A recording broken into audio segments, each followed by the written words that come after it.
อะดินนาดานาเวระมณีสิกขาปันดังสมาดิยามิ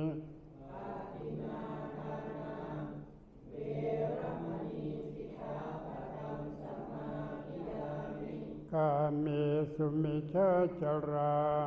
เวระมณีสิกขาปันดังสมาดิยามิ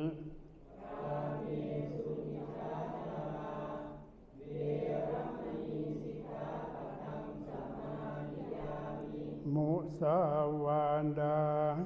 เวระมณีสิกขาปันดังสมาดิยามิ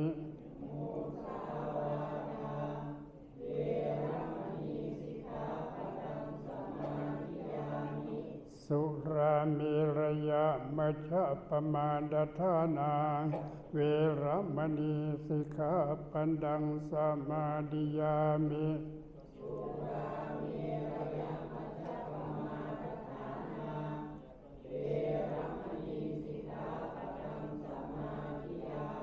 อิมานิปัญจสิกขาปดานิสีเลนะสุขติยันติสีเลนะโภคสัมปดาสีเลนะนิพุติยันติตัสมาสีลังวิโสทะเยในลำดับนี้ขออนุญาตเรียนเชิญนายสิริประภัสทัศกร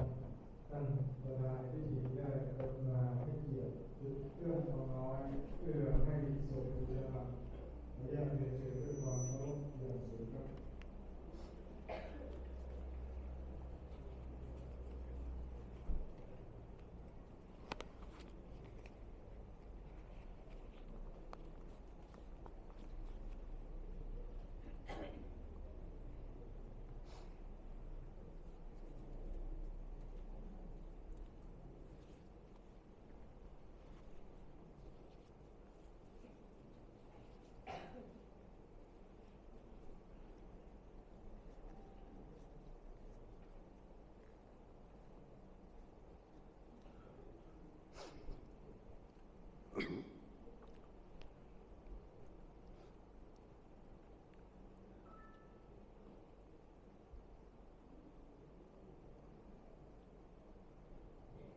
อิปติสหัมปติ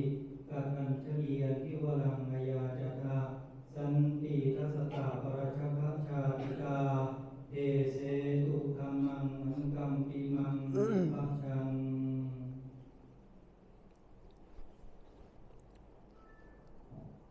นะโมตัสสะภะคะวะโตอะระหะโตสัมมาสัมพุทธัสสะนะโมตัสสะภะคะวะโตอะระหะโตสัมมาสัมพุทธัสสะนะโมตัสสะภะคะวะโตอะระหะโตสัมมาสัมพุทธัสสะนิมิตังสาธุรูปนังกตัญญูกตเวทิตาปูชาจะปูชานิยนังเอตมังครมุตตมันติ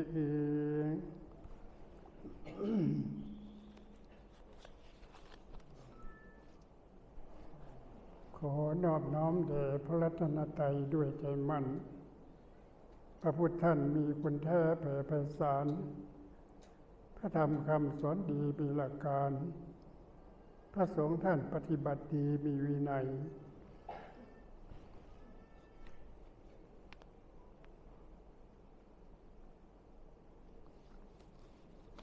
ขอเจริญไมตรีจิตแต่เพื่อนสหธรรมิกทุกรูปขอเจริญพรญาติโยมพุทธบริษัททั้งหลายวันนี้พวกเราทั้งหลายได้มาแสดงความเคารพแสดงความนอบน้อมแด่องค์หลวงปู่วันนี้เป็นวันครบ7 วันแห่งวันที่พระเดชพระคุณหลวงปู่ท่านได้ละสังขารไปสู่ปรโลกเบื้องหน้าพวกเราซึ่งเป็นศิษยานุศิษย์เป็นพุทธศาสนิกชนทั้งพระสงฆ์องค์เจ้าทั้งญาติทั้งโยมได ได้มาร่วมกันประกอบพิธี เพื่อแสดงออกซึ่งความเคารพแสดงออกซึ่งความนับถือบูชาพระคุณของท่านเพื่อให้เป็นอาจารบูชาฉะนั้นวันนี้จึงเป็นวันสมควรที่พวกเราทั้งหลายได้มาร่วมกันประกอบพิธีเพื่อให้เป็นกุศลพิธีเกิดขึ้นด้วยความร่วมจิตร่วมใจของคณะศิษยานุศิษย์ทุกท่านที่มีศรัทธาที่มีความเคารพในพระเดชพระคุณได้มาร่วมกันประกอบพิธีในวันนี้พระเดชพระคุณท่านหลวงปู่คำบ่อทิตปัญโยท่านเกิดในตระกูลพวงศรีวันพุธที่11พฤศจิกายน2474ขึ้น2 ค่ำเดือน12ปีมะแม่ณบ้านตาลตำบลโคกศรีอสว่างแดนดินจังหวัดสกลนครบิดาชื่อทองพวงศรีมารดาชื่อผู้พวงศรีท่านได้ว่าเกิดมาอุบัติมาเป็นมนุษย์ถือว่าท่านได้ชาติอันบริบูรณ์ได้ชาติอันเจริญการที่ท่านมาเกิดเป็นมนุษย์ก็เพราะบุญกุศลบารมีกุศลแต่ชาติก่อนได้นำพาให้พระเดชพระคุณได้มาเกิดเป็นมนุษย์ในปฐมวัยและผ่านวัยมามัชฌิมวัยก็ผ่านมาต่อมาก็เป็นปัจฉิมวัยคือวัยสุดท้ายการที่พระเดชพระคุณท่านได้เกิดมาเป็นมนุษย์แล้วก็ได้สร้างสมอบรมบารมีโดยเฉพาะได้อุปสมบทในพระพุทธศาสนาท่านได้อุปสมบท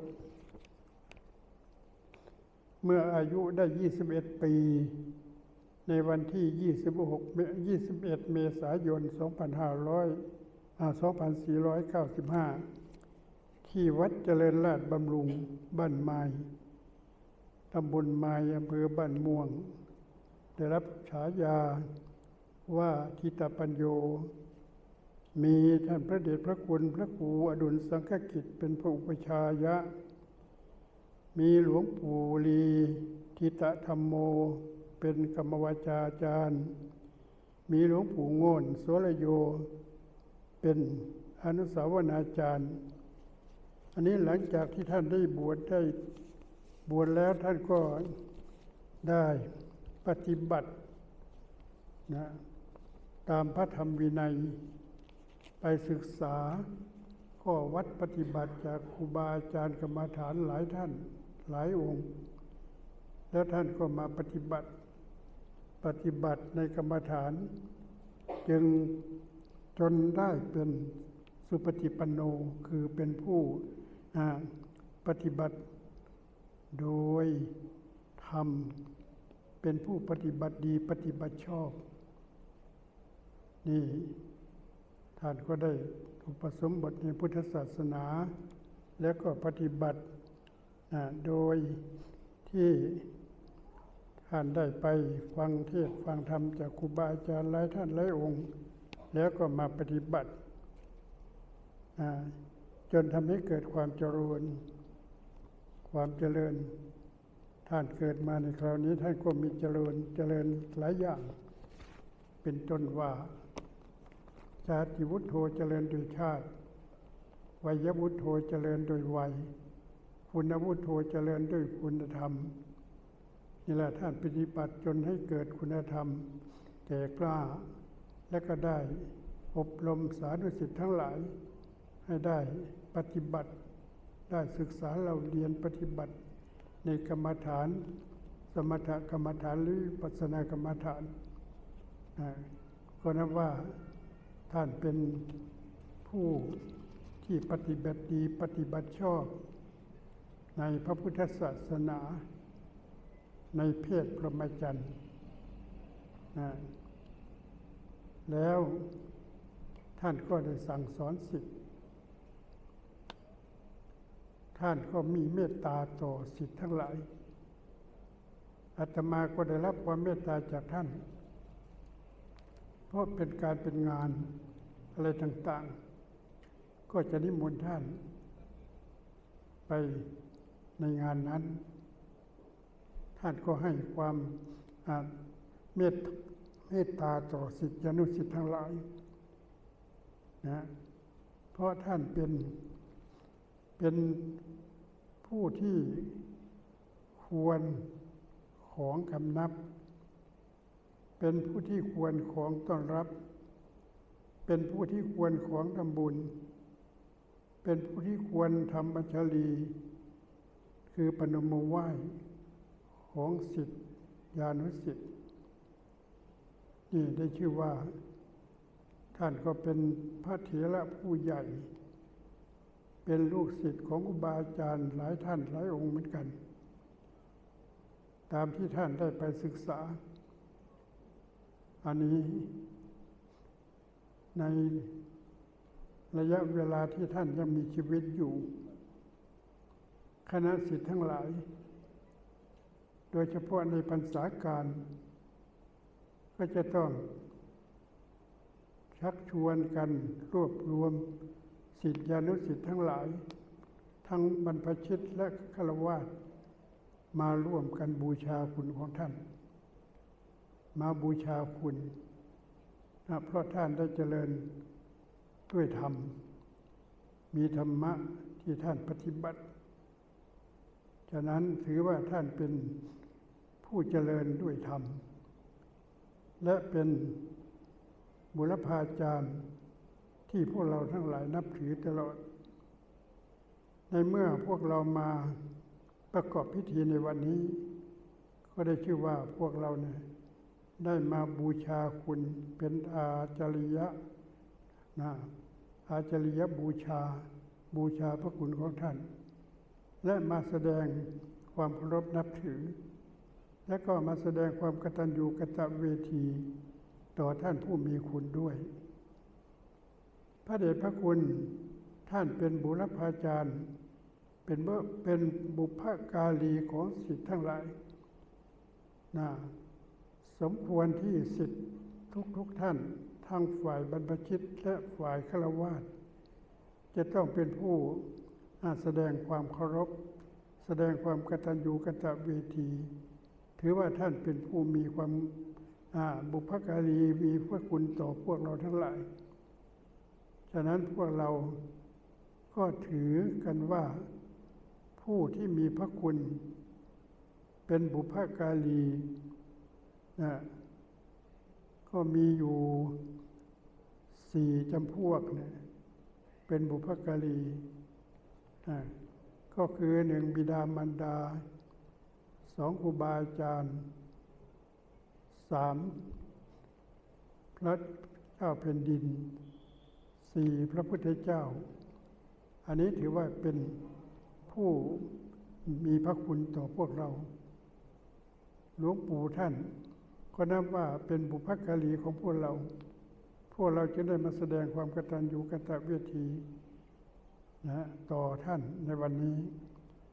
บุคคลที่มีความกตัญญูกตเวทีต่อผู้มีพระคุณถือว่าบุคคลนั้นเจริญด้วยอายุเจริญด้วยการครองชีพเรียกว่าไม่เป็นอกตัญญูคือไม่เป็นอกตัญญูคือไม่รู้บุญคุณของผู้มีคุณแต่พวกเราทั้งหลายที่มาในวันนี้ก็เป็นผู้มีกตัญญูกตเวทีต่อพระเดชพระคุณท่านจึงได้มาแสดงออกซึ่งความกตัญญูกตเวทีคือการตอบแทนพระคุณของท่านหลักกตัญญูกตเวทีมีอยู่ว่า 1. เชื่อฟังคำสั่งสอน 2. เอื้ออาทรในกิจธุระ 3. ดำรงวงศ์ตระกูล 4. มันเพิ่มพูนกุศล มันเพิ่มพูนในหลักการกุศลทั้งหลายนะแล้วก็มีความห่วงใยนะในพระคุณท่านในหลวงปู่ท่านนะเรียกว่าท่านต้องการสิ่งใดเราก็ต้องปฏิบัติสิ่งนั้นเป็นการตอบแทนบุญคุณของท่านนะในเมื่อท่านเจ็บป่วยเราก็มีการพยาบาลเพื่อให้ท่านหายจากโรคภัยไข้เจ็บได้เมื่อท่านละสังขารไปพวกเราก็ประกอบพิธีให้ถูกต้องตามศาสนพิธีในเมื่อประกอบศาสนพิธีคือการพระราชทานเพลิงศพไปแล้วพวกฤทธิ์ศิษย์ลูกหาก็ไม่ให้แตกกันแต่ว่าให้มีความสมัคคีกลมเกลียวกันไม่แตกกันทำอะไรก็พร้อมเพรียงกันทำเพื่อความเจริญของลูกศิษย์ลูกหาและเพื่อเป็นการตอบแทนหรือเป็นการกตัญญูกตเวทีต่อผู้มีพระคุณอย่างยิ่งนะเรียกว่าบุคคลใดมีความกตัญญูกตเวทีบุคคลนั้นถือว่าเป็นผู้ดีเป็นผู้เจริญนะอานิสงส์แห่งการกตัญญูกตเวทีคือเราทำอะไรก็ไม่ตกต่ำสร้างอะไรก็เจริญรุ่งเรืองต่อไปนะเทวดาก็คุ้มครองนะอันนี้ถือว่าความกตัญญูกตเวทีนี่เป็นสิ่งที่ดีเลิศนะในภาษิตที่ว่านิมิตตังสาธุรูปนังกตัญญูกตเวทิตาความกตัญญูกตเวทีเป็นนิมิตของคนดีฉะนั้นพวกเราอยากจะเป็นคนดีเราเป็นลูกเราก็ต้องมีความกตัญญูกตเวทีต่อพ่อต่อแม่เราเป็นลูกศิษย์ลูกหาเราก็ต้องมีความกตัญญูกตเวทีต่อครูบาอาจารย์เราเป็นพลเมืองดีเราก็มีความกตัญญูกตเวทีต่อพระมหากษัตริย์เราเป็นบริษัทพุทธบริษัทเราเป็นพุทธบริษัทเราจะทำดีก็คือปฏิบัติตามคำสั่งสอนของพระสัมมาสัมพุทธเจ้าเพื่อให้เกิดคุณงามความดีให้เกิดบุญเกิดกุศลแก่เราเพราะสิ่งที่เราหายากความดีเนี่ยซื้อไม่ได้หาซื้อไม่ได้คือความดีของที่ได้มาฟรีๆก็คือแก่เฒ่าชราของที่ควรแสวงหาก็คือคุณค่าของชีวิตฉะนั้นเรามาวันนี้ก็เรามาเพื่อบูชาเพื่อบำเพ็ญกุศลให้เกิดเป็นอาจาริยบูชาและก็มาระลึกถึงพระคุณของหลวงปู่ด้วยนี่แหละถือว่าเป็นการทำถูกต้องทำดีความดีที่เราทำในวันนี้เป็นการบำเพ็ญกุศลเพื่อเราจะได้อุทิศถวายแด่พระเดชพระคุณท่านเพราะทุกคนมีศรัทธาทุกคนมีความแน่วแน่ในจิตในใจอยู่แล้วในวันนี้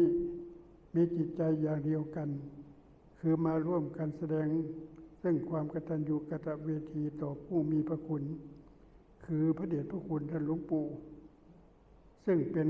งานครบรอบ7 วันในวันนี้ก็ทุกคนคงจะน้อมจิตน้อมใจถวายส่วนบุญส่วนกุศลส่วนนี้ถวายแก่พระเดชพระคุณท่านเพื่ออยากจะให้ท่านได้ไปอยู่ในสถานที่ดีสถานที่สูงอย่างน้อยก็ต้องมนุษย์สมบัติสวรรค์สมบัติตลอดถึงนิพพานสมบัติต ตามความเหมาะสมแก่การปฏิบัติธรรมของท่าน พวกเราทั้งหลายก็ขอให้ตั้งจิตตั้งใจบำเพ็ญกุศลส่วนนี้เพื่อให้เกิดประโยชน์แก่พระเดชพระคุณและเพื่อให้เกิดประโยชน์แก่ตัวเองบ้างก็ขอให้ทุกท่านจงมีจิตใจอันดีงามมีกายอันงามมีวาจาอันงามมีใจอันงามพร้อมเพียงกันมาประกอบพิธีในส่วนนี้เพื่อให้สำเร็จลุล่วงไปด้วยดีบุญกุศลใดที่พวกเราทั้งหลายได้กระทำในวันนี้ก็จงเป็นพลวะปัจจัยอุทิศหรือน้อมนำถึงหลวงปู่ให้ท่านได้ไปสู่ในสถานที่ดีตลอดไปด้วยเถิดการแสดงพระธรรมเทศนาในวันนี้ก็สมควรแก่กาลเวลาขอยุติไว้แต่เพียงเท่านี้เอวังก็มีด้วยประกาศฉะนี้